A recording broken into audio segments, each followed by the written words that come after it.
Madam Speaker, road safety and road use are closely connected, and therefore we must look at the state of the road infrastructure.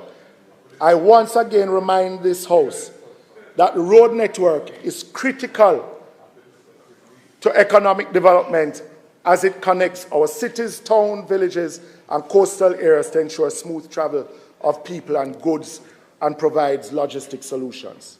Starting reports transport as contributing starting reports transport as contributing 4% of GDP. And for it to continue playing its role and help grow the country's GDP, it must be maintained in a planned and systematic way. I've spoken ad nauseum in these sectoral debates, and the need to create, and I'm glad the Minister of Finance is here. He is against dedicated fund. We know the IMF is against dedicated fund, but we have to do what is best for Jamaica.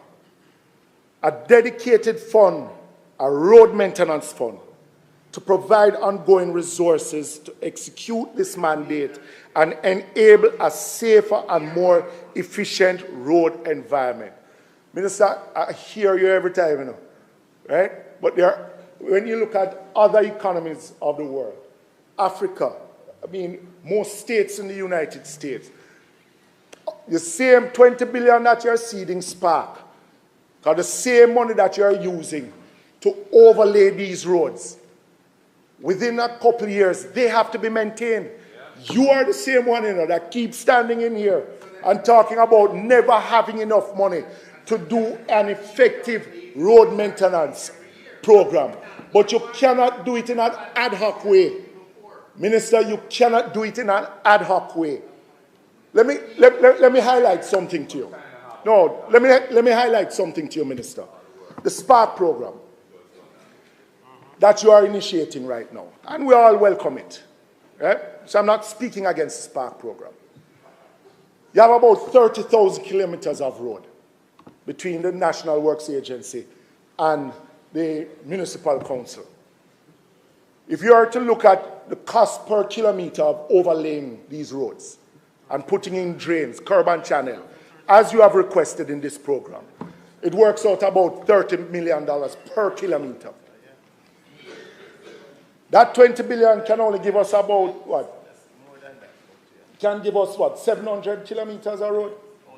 Out of the 20 billion. Right?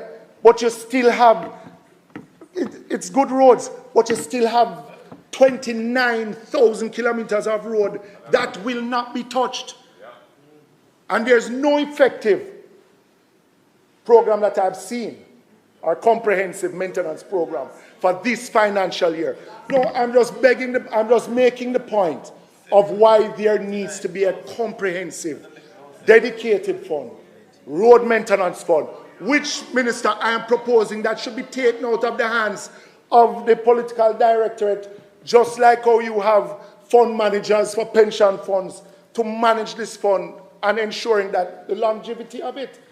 In the past, we have allowed the political director to decide on the spending of it.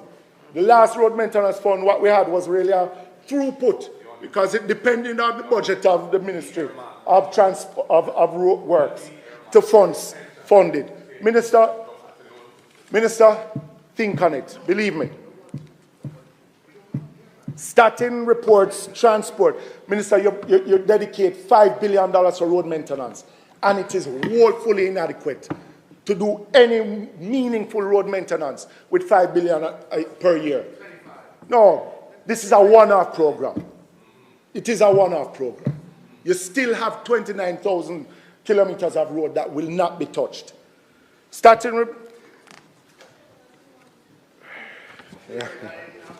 It is obvious that this administration has no interest in tackling the issue of routine road maintenance systematically. Madam Speaker, our road network nationally and locally continues to... Mr. Speaker, our road network, national and local, continues to deteriorate faster than we can maintain it and remains in a condition which is unsatisfactory for our citizens.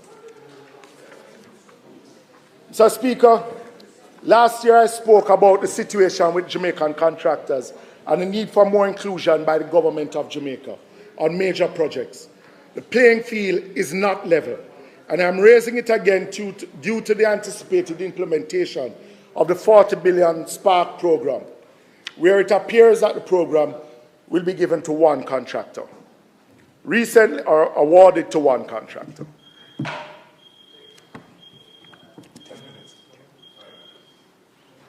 10 minutes, madam. Mr. Speaker, I ask that the time be extended by 5 minutes. 10 minutes. By 10 minutes, Mr. Speaker, to allow him to complete his presentation. Mr. Speaker, 10 minutes to complete his presentation. Member, the request is on the floor that the speaker time be extended by 10 minutes for him to complete his presentation. Those in favor? Those against, the ayes have it. Speaker, you have 10 minutes starting now. Yes. Thank you, Mr. Speaker. Thank you, members. Mr. Speaker, last year I spoke about the situation with the Jamaican contractors and the need for more inclusion by the government of Jamaica on major projects. The playing field is not level. Recently, my colleague and opposition spokesman on Road and Works, Richard Azan, had to express concern about the challenges faced by local contractors on the Southern Coastal Highway Improvement Project. Mr. Speaker, there must be a more inclusive approach to major construction projects undertaken by the government of Jamaica. In my last sectoral presentation, I spoke of the narrative that Jamaica does not have good engineers or contractors to do our major infrastructure projects. Mr. Speaker, that is far from the truth. Jamaica has some of the most qualified engineers and contractors, but we continue to give them a raw deal. The playing field for local contractors must be leveled, not in a protectionist way, but to give equal access and operating conditions to all. Raw material, equipments, and vehicle acquisitions are given huge concessions to foreign contractors. Not the same for our local contractors, who have tendered for government contracts. The playing field must be leveled.